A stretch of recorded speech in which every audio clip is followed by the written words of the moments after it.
Your Olympic hero has arrived. It's true, it's true. You're watching Fugitive Red Eye, and I've done character profiles before, but always for, other series that I personally enjoy. But I thought for once maybe I'd do one for one of my own characters for my series, Sarge and Friends. So I plan on doing a few of these in the future, doing character profiles for the Sarge and Friends cast, just to give kind of an idea of how the characters work in series lore and a few things like that. There's a few characters that I'm probably not going to do for quite some time because they need their lore to be developed, and I want to avoid spoilers for upcoming plot threads that I have planned, though I have given some spoilers in previous Red Eye Raws and things like that. But today we'll be talking about the character of Digger, and before we get to his in-universe lore, I'm going to talk about the inspiration behind the creation of the character.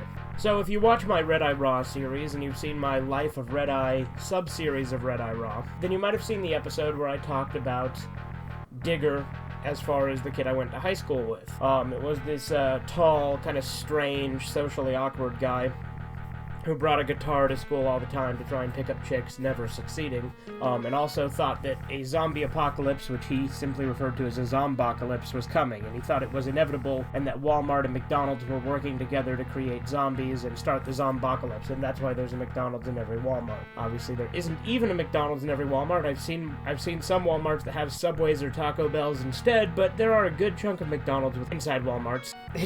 I don't know how you make that connection, but hey, I'm not on the same IQ level as Digger. Digger knew what was up.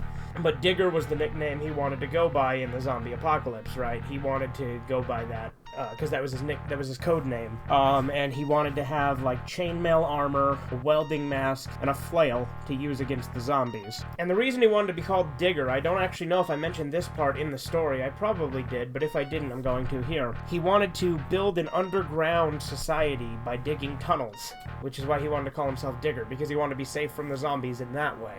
But that's all the real person that Digger was inspired by, right? I've already told a story about him before on Red Eye Raw, but now I'm going to talk about Digger the character. Once the coronavirus started, right? Or once it came here and they were starting the lockdowns, I decided it'd probably be a good idea to do a little Sarge and Friends episode of it to show the lockdowns hitting Americatown, USA. So I did that.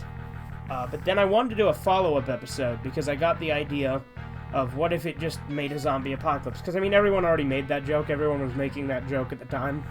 So that's when I made Sickety 2 Days Later. And in Sickety 2 Days Later, I briefly mentioned that Digger was this legendary figure that was prophesied and was coming out and fighting the zombies. Throughout the land, there's been rumors of a savior coming to save us from the dead and from the virus. Someone who had prepared for the zombocalypse for many years.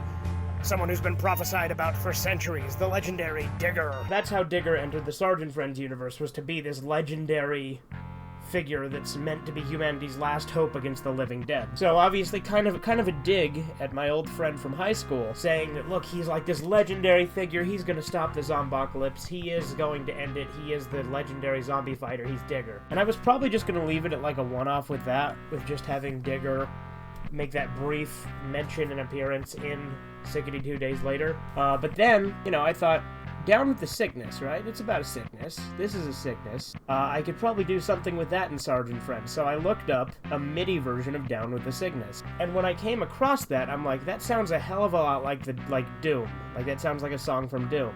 And it made me think, well, Digger's kinda like Doom Guy, right?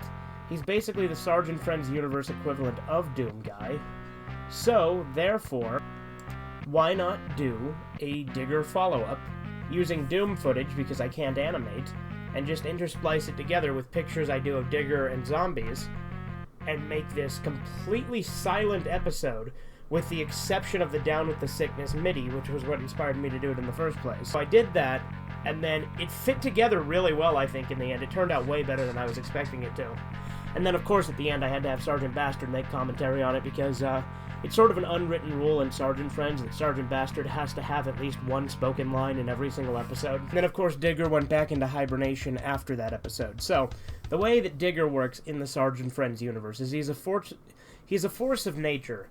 Nobody knows exactly what he is, but he's existed as long as Earth has. He's part of the Earth in a sense. He is like a natural defense of the planet. He's not a mortal man. He is a legendary force, and he's existed since at least the dawn of the planet. And he's summoned whenever he's needed to fight his natural enemy, which is zombies, and further threats to Earth. I plan to do more with Digger in the future. He's sort of summoned when he's needed. And he comes to defend the Earth from the forces of darkness, but zombies are his sworn enemies. Zombies are to him what goblins are to Goblin Slayer. And then as soon as his mission is complete, he goes back underground into his tunnels and hibernates until he is summoned again. Again, exactly what he is or how he works is intentionally left vague, because I don't want to over-explain it, because I think less is more. So, as I said, he's a force of nature, and he's existed as long as the Earth itself, but no one knows exactly what he is, or exactly how he gets summoned. He just knows when he is needed. Digger has no spoken lines, and I intend to keep it that way, because Digger doesn't talk. He's a strong silent type. That's the entire point behind him. But as I said, I do intend to utilize him again in the future, but for now, he is back to hibernation until he is needed again. Anyway, that's the story of Digger in Sarge and Friends. I'm Fugitive Red-Eye. Have a good one. Toodles.